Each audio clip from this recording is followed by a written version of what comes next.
What the heck is the matter with Derek now? Based on What's the Matter with Henry by George Tarry, written by Professor Vengeance, additional sentences stolen from, no, provided by Ryan, told by Darthwill 3. Initially, Derek was prone to teething troubles. Now he's just so poorly maintained he can't stop breaking down. It was the end of a busy day. The engines have been forced into working hard. They were ticked and aggravated. Except Derek.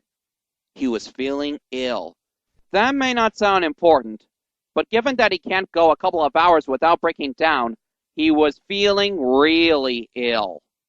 What the blooming heck's the matter with you now, Derek? Diesel asked that night in the sheds. My engine's grumbling, replied Derek. Diesel snorted. That's not your engine. That's everyone around you. That's not funny, hissed Derek. You just don't care. And he spluttered away. Well, of course I don't, muttered Diesel. That's why I said it. But Pip and Emma saw that Derek was leaving a puddle of bright blue liquid behind. They were worried and a little noisy, but mostly worried. The next morning, Sir Wyatt Fronts, better known as the Thin Git, arrived. Diesel, Derek, and Spamcan, he said. I want you to collect some nuclear waste and dump it in the docks. Oh, not the nuclear plant, groaned Diesel. My teeth haven't stopped glowing since the last time I was there. Get another Charlie to do it, growled Spamcan. I like being alive. The Thin Git was annoyed. You collect that waste this instant, or I'll dump you two in the docks instead. Yes, sir, said Diesel and Spamcan grudgingly. Derek watched the engines growl away. He didn't feel well, but followed anyway. Useful engines keep their stupid mouths shut.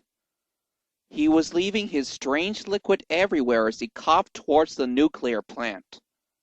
Pip and Emma rushed by with the express. When they saw this, they were more worried than ever and smashed straight through Scrappy's cart of grass cuttings at a crossing. Then Diesel and Spamcan overtook Derek. Hurry up, you green git, Spamcan tooted.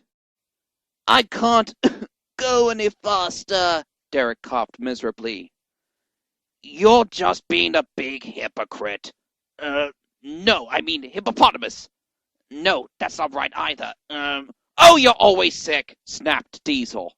Now hurry up! I want to get this job done with as quickly as possible. By the time Diesel and Spamcan reached the nuclear plant, Derek was still far behind. They had a cunning plan. Oi, you! Said Diesel to the yard manager. We're off! Derek wants to take the train all by himself. He is expendable, added Spamcan. The yard manager was too busy reading Jordan's biography to listen, but agreed anyway. Meanwhile, Pip and Emma were gossiping to the Thin Git at the big, fat station. Please, sir, we're worried about Derek, said Pip. He's in worse health than ever.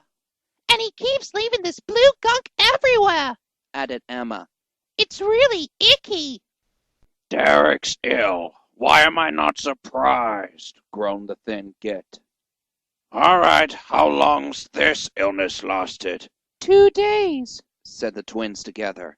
Look, it's bound to be nothing, so just... The Thin Git froze. How long did you say? 2 days, repeated the twins.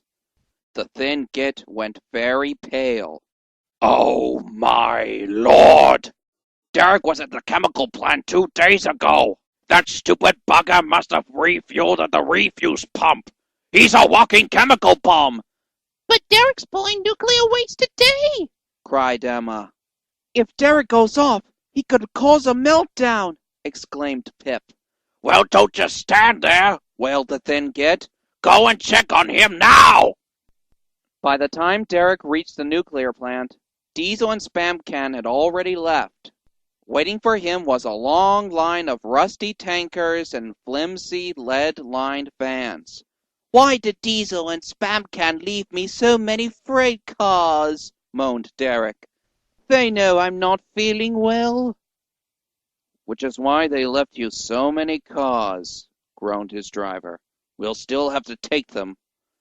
Derek growled and strained and pulled his long line of melting cars. You can do it, Derek, encouraged his driver. You'd better do it. I don't want to finish my shift with a third eye and tentacles. But it was no use. Derek ground to a halt, his innards growling loudly. Coincidentally, Pip and Emma arrived. Are you all right, Derek? They asked. No, moaned Derek. I'm stuck and my motor's rumbling jolly fierce. Derek's driver uncoupled the heavy waste cars while Pip and Emma's driver drained Derek's tank. The twins switched tracks and then Emma hooked up to Derek. Oh, thank you, girls, wheezed Derek, his face now greener than his paint. Pip, Emma, and Derek rumbled into the docks. Well done, Candy and Sugar, said the thin git. The twins rolled their eyes as he spoke to Derek. You were stupid, Derek. You weren't well, but you still tried to pull all that nuclear waste. You could have obliterated the entire town. Diesel and Spamcan felt embarrassed. Wasn't our fault, said Diesel sheepishly. We didn't think you were sick enough to kill us all, added Spamcan. But he was, said the thin git sternly.